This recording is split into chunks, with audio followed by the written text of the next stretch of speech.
Good morning बच्चों। तो जैसा कि आपको पता है कि हमारा जो चैप्टर है वह तार एवं केबल चल रहा है, ठीक है ना, वायर्स एंड केबल्स चल रहा है। तो हमने वैद्युतिक पदार्थों के प्रकार के बारे में पढ़ा था कि यह 3 प्रकार के होते हैं, चालक, अचालक और अर्धचालक। अब बात हम करते हैं चालक की, क्योंकि कोई भी तार या केबल किसी चालक पदार्थ से मिलकर बनी हुई होती है और उसके ऊपर जो चारों ओर आवरण चढ़ा रहता है वह अचालक का चढ़ा रहता है, ठीक। तो हम अभी चालक की चर्चा करें हैं पिछले क्लासों में। तो हमने क्या पढ़ा था कि चालक के कुछ गुणधर्म पढ़े थे कि भाई चालक ऐसा तो नहीं है कि भाई अगर विद्युत का पारेषण किसी भी मेटल पे हो रहा है या कि किसी भी पदार्थ पे हो रहा है तो ज़रूरी नहीं है कि उससे हम तार और केबल बनाएं, ठीक ना। क्योंकि क्या होता है ना कि एक चालकता का क्रम होता है कि सबसे अच्छा चालक कौन होता है, और भी कुछ गुणधर्म होते हैं जिनको हम लेके और एक अच्छे चालक की श्रेणी में उनको रखते हैं, ठीक है ना। आपको हम पहले भी बता चुके हैं कि सबसे अच्छा चालक अगर हम बात करें तो वह क्या होता है, वह होता है सिल्वर, ठीक है ना। सिल्वर होता है, क्या होता है, सिल्वर। फर्स्ट नंबर पे सिल्वर होता है, सेकेंड नंबर पे क्या होता है, तांबा होता है, ठीक। थर्ड नंबर पे क्या होता है, सोना होता है, और फोर्थ नंबर पे क्या होता है, एल्यूमिनियम होता है। तो देखिए अब बात करते हैं कि चालकता का क्रम जो है तो कौन कौन सा कैसा है। तो गुणधर्म की अगर हम बात करें, पहले किसी भी चालक के क्या क्या गुणधर्म होते हैं। भाई कोई भी चालक से हम तार या केबल बनाएं उसके लिए कुछ प्रॉपर्टी होनी चाहिए, जैसे डक्टिलिटी, तन्यता का गुणधर्म होना चाहिए, ठीक है ना। फिर वह सस्ता उपलब्ध होना चाहिए, ठीक ना, सस्ता और बहुतायत मात्रा में उपलब्ध होना चाहिए। फिर चालक ऐसा होना चाहिए जो जंगरोधी हो, जिसमें जंग ना लगे, ठीक, ज़्यादा मौसम से ज़्यादा उसमें इफेक्ट ना पड़े, और आघात वर्धनीय होना चाहिए, ठीक, और हल्का होना चाहिए, ज़्यादा वजनी नहीं होना चाहिए। तो ये कई प्रॉपर्टीज हैं जो चालक अपने अंदर रखते हैं, ठीक। अब उनमें से जो सबसे अच्छी प्रॉपर्टी रखता है उसके द्वारा हम तार या केबल बनाते हैं, ठीक ना। तो हम बात करते हैं वैसे चालकता का क्रम अगर देखते हैं सबसे अच्छा सिल्वर माना जाता है। पर आप बताइए, सिल्वर यानी कि चांदी होती है जिसको हम क्या कहते हैं, अर्जेंटम कहते हैं, ठीक। ये परमाणु संख्या मैंने लिख दिया 47। आप ही बताइए क्या सिल्वर इतना इजीली उपलब्ध है? सिल्वर हमको इतने इजीली उपलब्ध नहीं होता और महंगा होता है, ठीक। इसलिए हम इससे तार या केबल तो नहीं बना सकते, पर चालकता इसकी बहुत अच्छी होती है। सेकंड नंबर पे अगर हम बात करें तो होता है तांबा। तांबा क्या है ना, एक तो सस्ता भी होता है सिल्वर और सोने की अपेक्षाकृत, और बहुतायत मात्रा में उपलब्ध भी है, ठीक है ना। अपने मध्य प्रदेश की बात करें तो मल्लाजखंड, बालाघाट मल्लाजखंड में तांबे वगैरह के बहुत सारे खजाने हैं। उधर हम महू में बात करें तो तांबे का बहुत सारा वहाँ पर उत्खनन होता है, ठीक है ना। अयस्क जो है तो तांबे के अयस्क वहाँ पर बहुत मात्रा में निकाले जाते हैं। फिर बात करते हैं सोना की। तो सोना एक बहुत ही जो है तो कॉस्टली मेटल के अंतर्गत आता है, पर सोना जो है इसकी डक्टिलिटी बहुत अच्छी, सबसे अच्छी होती है। 1 ग्राम सोने से हम जो है 1 मिलीग्राम सोने से हम बहुत ज़्यादा इसका बहुत लंबा वायर निकाल सकते हैं। डक्टिलिटी का मतलब कितने पतले पतले वायर आप बना सकते। फिर हम बात करते हैं एल्यूमिनियम। तो एल्यूमिनियम ये एक ब्रश बहुत अच्छा चालक है, उसके अंदर बहुत सारे प्रॉपर्टी होती हैं, जैसे डक्टिलिटी, आघात वर्धनीय, हल्का होता है, जंग नहीं लगती इतनी आसानी से, सीखना आसान, और सस्ता होता है, आसानी से उपलब्ध होता है, वातावरण का इसका कोई इफेक्ट नहीं पड़ता है। तो ये सारी बहुत सारी प्रॉपर्टी होने के नाते हम इसको, और ये अच्छा चालक भी है, तो इसके द्वारा हम तार या केबल बनाते हैं। तो इनमें से जो तार और केबल बनाते हैं वह 2 ऐसे पदार्थ हैं जैसे तांबा और एल्यूमिनियम, जिनके हम तार केबल बनाते हैं। सिल्वर और सोने से नहीं बनाते क्योंकि वो महंगे होते हैं। तो ये उनकी कुछ चालकता हो गई। और भी बहुत सारे चालक पदार्थ होते हैं, जैसे हम बात करते हैं कि टंगस्टन होता है, ठीक है ना। टंगस्टन का सांकेतिक रूप ऐसा होता है, W से हम लिखते हैं।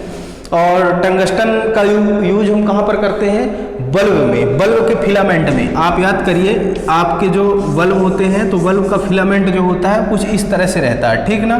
तो इसमें टंगस्टन का क्या लगा रहता है, ये फिलामेंट रहता है जो जलता है। तो विद्युत की चालक होने के नाते यह क्या होता है, चालक होने के नाते इसमें विद्युत क्या होती है, गमन करती है, पारित होती है, और यह जो है तो लाइट एनर्जी को, इलेक्ट्रिकल एनर्जी को लाइट एनर्जी में तब्दील करता है। फिर हम और भी बात करें, जस्ता होता है, ठीक है ना। जस्ते का उपयोग कहाँ करते हैं, जब हम क्या बनाते हैं, कोई भी सेल बनाते हैं तो सेल में दो टर्मिनल होते हैं, एक एनोड कहलाता है, एक कैथोड कहलाता है, ठीक ना।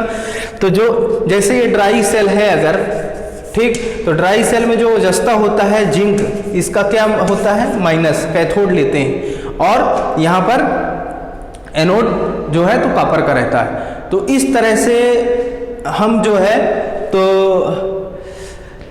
ड्राई सेल में जस्ते का उपयोग करते हैं। तो जस्ता क्या है, एक विद्युत का सुचालक है, और उसमें मतलब उसमें चालकता होती है, विद्युत का सुचालक पदार्थ कहलाता है, इसलिए हम उसको विद्युत के उपकरण में यूज करते हैं, ठीक है ना। तो ये भी एक क्या है, चालक पदार्थों के अंतर्गत आता है। पीतल हो गया, ठीक है ना। पीतल जो होता है, तांबा और जस्ते का क्या होता है, मिश्र धातु होती है, ठीक ना। तांबे और जस्ते को एक क्या एलॉय होता है। और पीतल का उपयोग हम कहाँ करते हैं, पीतल का उपयोग करते हैं हम पार्ट्स जो होते हैं हमारे इलेक्ट्रिकल और इलेक्ट्रॉनिक्स, कुछ इलेक्ट्रिकल पार्ट्स हम बात करें बेसिकली, तो उनके छोटे छोटे ना उपकरण उनके माध्यम से बनाए जाते हैं, उनके कलपुर्जे बनाए जाते हैं। जैसे एग्जांपल में जैसे प्लग हो गया, तो जो प्लग होता है तो प्लग के में जो उसका क्या बोलते हैं, जो उसके अंदर यानी कि सॉकेट के अंदर जो जाता है, यानी पिन, प्लग की जो पिनें होती हैं वो कॉपर पीतल की बनाई जाती हैं। इस तरह से और भी चीज़ें हैं। क्या होता है ना, पीतल एक तो जंग नहीं लगता इसमें, और दूसरा क्या होता है, वो सस्ता भी होता है, और इसकी चालकता भी अच्छी होती है, इसलिए हम पीतल का उपयोग करते हैं। फिर निकल, लोहा, टिन, ये सब जर्मन सिल्वर, सीसा, मैग्नीन, यूरेका, प्लेटिनम, पारा, नाइक्रोम, ये सब क्या है ना, चालक धातु के अंतर्गत, चालक पदार्थ के अंतर्गत आते हैं, ठीक है ना। तो ऐसे तमाम बहुत सारे पदार्थ हैं जो चालक पदार्थ की श्रेणी के अंतर्गत आते हैं। आज हम बात करते हैं, अब हम बात करते हैं क्या, हम आज बात करेंगे अचालक पदार्थों की। किसकी बात करेंगे, अचालक पदार्थों की। अचालक पदार्थ मतलब इंसुलेटर, ठीक है ना। इंसुलेटर की हम बात करेंगे तो ऐसे पदार्थ जिसमें इंसुलेटर क्या होते हैं, अचालक क्या होता है, अचालक या कुचालक, ठीक है ना। इसी को हम क्या बोल देते हैं, कुचालक। तो ऐसे पदार्थ जिनके परमाणु में फ्री इलेक्ट्रॉन जो है तो नगण्य होते हैं, मुक्त इलेक्ट्रॉनों की संख्या क्या होती है, बहुत कम होती है या कि बिल्कुल नहीं होती है, उन्हें हम कुचालक पदार्थ कहते हैं, ठीक है ना, या अचालक पदार्थ कहते हैं। फिर से आप डेफिनेशन सुनिए, ऐसे पदार्थ जिनके परमाणु में इलेक्ट्रॉन का, जो फ्री इलेक्ट्रॉन की संख्या बहुत कम नगण्य होती है या बिल्कुल नहीं होती, वह कुचालक पदार्थ कहलाते हैं, ठीक है ना। तो मतलब ऐसे पदार्थ जिसमें मुक्त इलेक्ट्रॉन ही नहीं होते वह कुचालक होते हैं, जबकि चालक वह होते थे जिसमें मुक्त इलेक्ट्रॉन की बहुलता होती थी, ठीक। तो ये हो गए हमारे अचालक पदार्थ। अब अच्छे अचालक पदार्थ के क्या क्या गुणधर्म होते हैं, तो इसका डाइलेक्ट्रिक स्ट्रेंथ क्या होना चाहिए, उच्च होना चाहिए। डाइलेक्ट्रिक स्ट्रेंथ क्या होना चाहिए, जो डाइलेक्ट्रिक स्ट्रेंथ को हम किलोवोल्ट पर एमएम पे लिखते हैं, ठीक। तो इसका डाइलेक्ट्रिक स्ट्रेंथ क्या होना चाहिए, उच्च होना चाहिए, ठीक। यानी कि तुरंत ही इसमें विद्युत की सप्लाई नहीं होनी चाहिए, ठीक है ना। मतलब इसका डाइलेक्ट्रिक स्ट्रेंथ, जो इसका मतलब कि जो जैसे अचालकता का जो अचालक गुण है वह उसका उच्च क्वालिटी का होना चाहिए। ऐसे नहीं कि हम थोड़ा सा भी वोल्टेज अप हुआ तो वो क्या हुआ कि यह अचालक चालक बन गया, ऐसा नहीं होना चाहिए, वह उच्च होना चाहिए। फिर अचालक पदार्थ का जो विशिष्ट प्रतिरोध होता है 10⁻12 ओम सेंटीमीटर होना चाहिए, ठीक है ना, के ऊपर ही होना चाहिए, ओम सेंटीमीटर के ऊपर ही होना चाहिए, ठीक। फिर अगला है, अचालक पदार्थ को ऊष्मा को विकृत करने योग्य होना चाहिए, ठीक है ना। ऐसा अचालक पदार्थ कैसा होना चाहिए कि जो ऊष्मा को रेडिएट करे, ठीक है ना। ऊष्मा का वेरिएंट नहीं होना चाहिए, मतलब ऊष्मा को रजिस्टर नहीं होना चाहिए, ऊष्मा को रोके नहीं, ऊष्मा को विकृत करने वाला होना चाहिए, यानी कि ऊष्मा को क्या करे, वह विकृत करे, चारों ओर फैला के और उसको खत्म कर दे। जैसे कि मान के चलिए कि जैसे कि लकड़ी होती है, तो लकड़ी में क्या होती है, ऊष्मा विकृत हो जाती है, इसीलिए हमको गर्म नहीं लगता है। जब हम लोहे की रॉड को हम क्या करते हैं, गर्म करते हैं, तो लकड़ी का हैंडल अगर होता है तो वो गर्म नहीं होता, जितना मुकाबले में लकड़ी लोहे की रॉड गर्म हो जाती है, तो वो ऊष्मा को क्या कर देती है, विकृत कर देती है, ठीक। और फिर सबसे बड़ा गुण ये है कि चालक जो है सस्ता और सुलभ उपलब्ध होना चाहिए। ऐसा चालक पदार्थ होना चाहिए जो सस्ता हो और सुलभ उपलब्ध हो। ठीक, तो ये उसकी कई सारी क्वालिटियां हैं।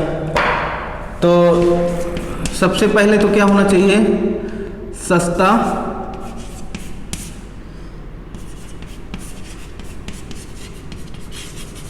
होना चाहिए। दूसरा क्या है,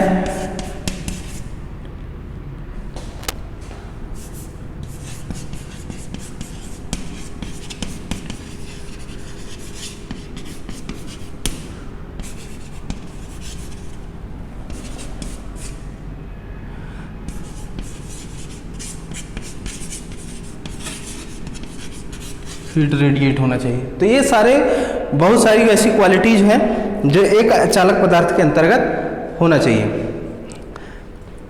अब ये तो उसकी प्रॉपर्टी हो गई, जैसे चालक की कुछ प्रॉपर्टी थी, कुछ गुणधर्म थे, ऐसे अचालक की भी प्रॉपर्टी और उसके गुणधर्म है। अब क्या है कि जो जैसे चालक जो है, तो चालक को 3 भागों में बांटा गया था, ठोस चालक, द्रव्य चालक और गैसीय चालक। ठीक ना, इसी तरह से जो कुचालक है या चालक है, इनको भी 2 भागों में 3 भागों में बांटा गया है। कौन कौन से, ठोस चालक, द्रव्य चालक और गैसीय चालक। तो ठोस चालक के अंतर्गत क्या आता है, जितना भी आइटम जैसे पेपर हो गया, लकड़ी हो गई, प्लास्टिक हो गया, पीवीसी, ये सारी चीजें ठोस चालक के अंतर्गत आती हैं। द्रव्य चालक के अंतर्गत खनिज तेल हो गए, जो ट्रांसफार्मर ऑयल वगैरह पड़ता है ना, ये सारे द्रव्य चालक के अंतर्गत आते हैं। और गैसीय चालक के अंतर्गत क्या है, जैसे शुष्क हवा, नाइट्रोजन, हाइड्रोजन, ठीक ना, ड्राई एयर, नाइट्रोजन, हाइड्रोजन, ये सब क्या है ना, गैसीय चालक है। तो अचालक या कि गैसीय अचालक है, कुचालक है। ठीक, तो ये सब कुचालक को 3 भागों में क्या किया गया है, भाग बांटा गया है, ठोसीय अचालक, द्रव्यीय अचालक और गैसीय अचालक। इनका अलग अलग जगह में अलग अलग तरह से इस्तेमाल होता है। ठीक है बच्चों, तो अब हम क्या है कि अगला प्रमुख अचालक के बारे में पढ़ेंगे अगली क्लासेस में। आज के लिए इतना ही। आप अचालक को अच्छी से अपनी बुक के माध्यम से और भी अच्छे से पढ़िएगा। अब हम अचालक के बारे में और भी डीप नॉलेज लेंगे। Okay, thank you.